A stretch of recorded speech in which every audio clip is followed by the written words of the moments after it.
Venture Capital. I'm Katie Pilbeam, and this week we'll be discussing Argentina's bid to join the BRICS, the latest in the ongoing gas price dispute between Russia and Ukraine. I went boating this week, and Tim Kirby, well, he's back in the game.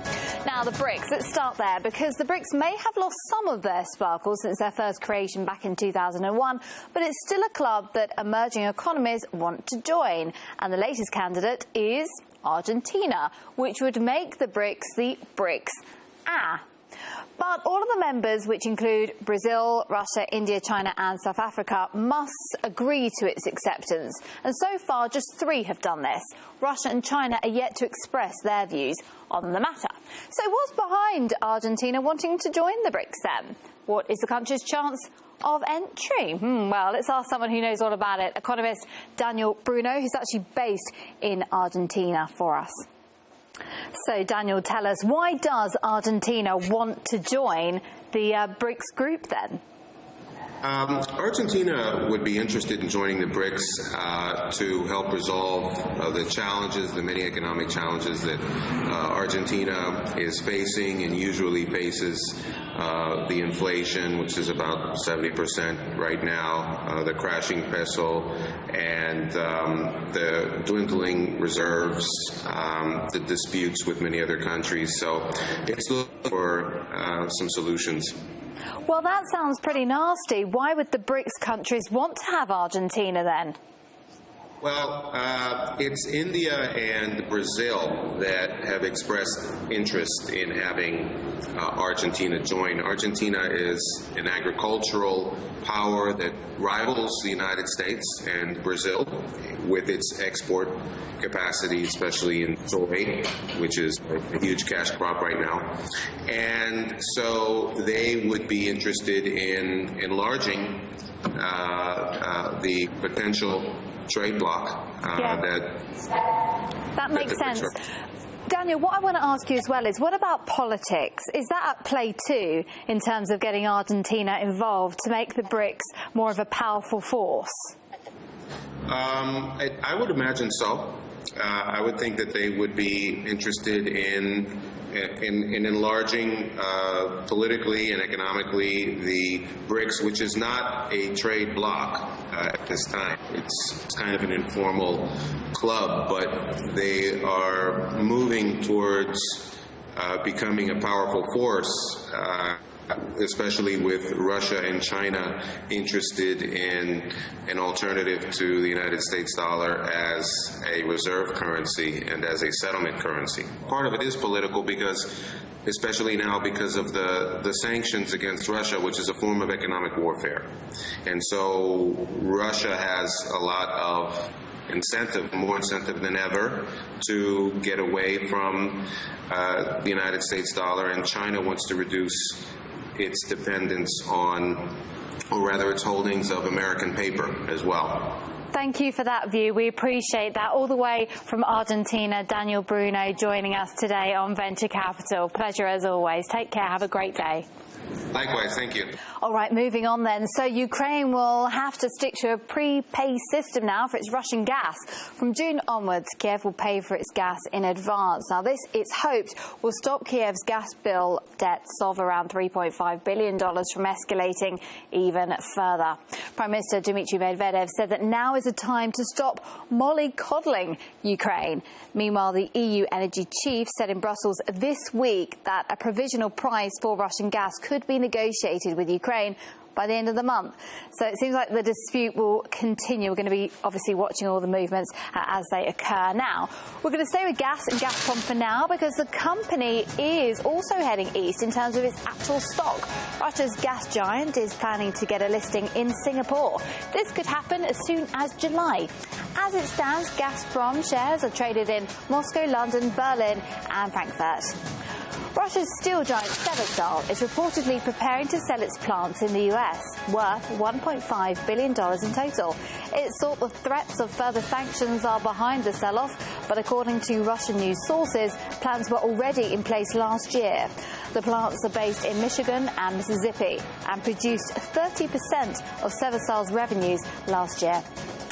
Russia's largest banks, Sberbank and VTB, will now have to report their income, expenses and assets as part of an annual anti-corruption checkup. The law on combating corruption also requires all state employees, as well as their families, to report their incomes annually. Now, last week we discussed Russia's plans to create its own payment system to rival Visa and MasterCard after the sanction ban issues with the US companies. Well, now there's a new Russian law that will charge the two card giants $3 billion in security fees to continue operating in Russia. Now, these fees, according to Morgan Stanley, mean that it could be unprofitable for both Visa and MasterCard to continue working in Russia. Now, together they control 90% of the Russian payment systems market. That's a lot. Now, as well as strengthening ties with Russia, China wants to connect more closely to the rest of the world. Now, this is interesting. China is considering plans to build a high-speed railway line to the US.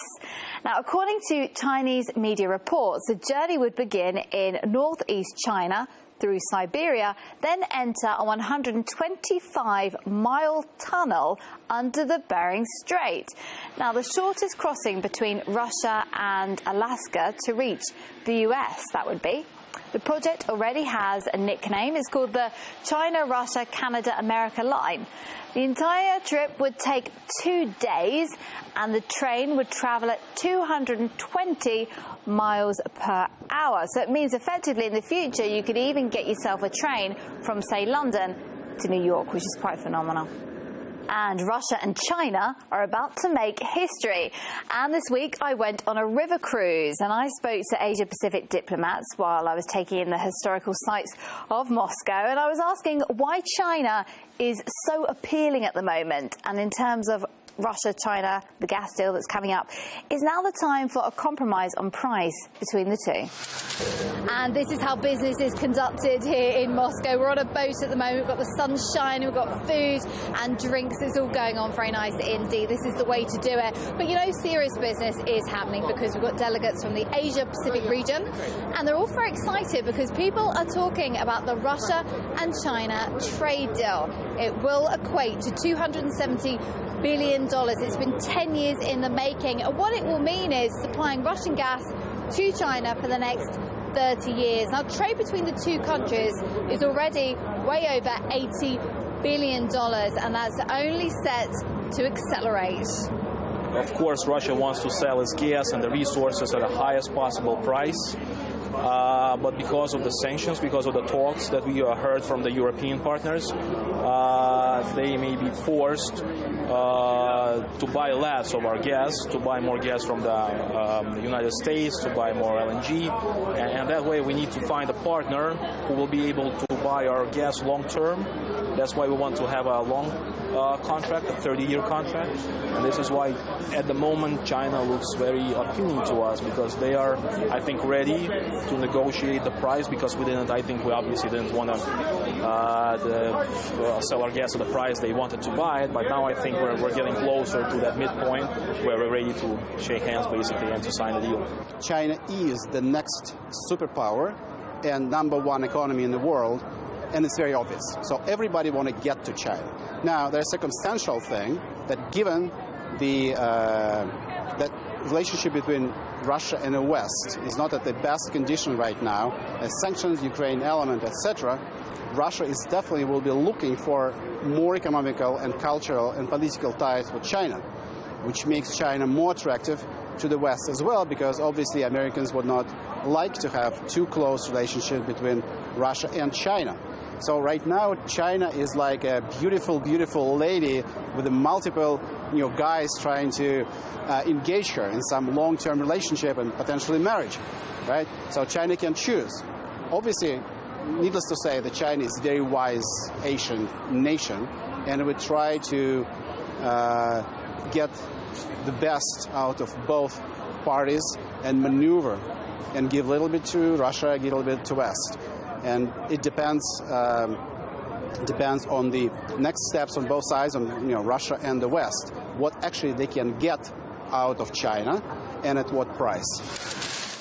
Now, I'm delighted to say that we're going to get over to the business desk now. We've got Tim. He is back. He was on suspension for being a very naughty boy, losing money, investing on stocks that didn't even exist. It was a bit of a nightmare all round, Tim. What have you been up to? You were in a bit of trouble. What have you been up to this week? Yeah, although I do really like the way you say naughty boy with that accent. I do have to say that I'm very thankful that you allowed me to come back on the program. And so during my suspension, we invested twice in VTB Bank, the only bank in Russia that will give me a loan, and Russia's the second largest lender. And guess what? It went up 16%. That's $2,200. And the thing that's so tragic about this is now we have enough money for me to buy a house, to put money down on a house in Russia. But the money's not mine, it's the company's. You think you can maybe talk to the bosses about that? You know, I don't think so, Tim. I think if you've got to be here a little longer. You've got to invest in stocks that exist for a little longer now Tim. Now come and spin the wheel and see how you get on, and we'll see about getting you a bonus. Let's see what we're going to invest all of the company's money into this week.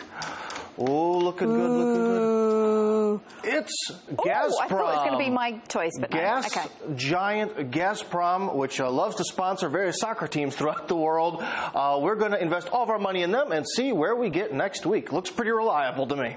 All right, Tim. Well, I trust you a little bit more than last week, and I hope you had a nice holiday and all of that. We did miss you. Good luck. Gazprom seems like a solid place to put your money. We will see next week. Tim, good luck. Thank you very much. Welcome back as well.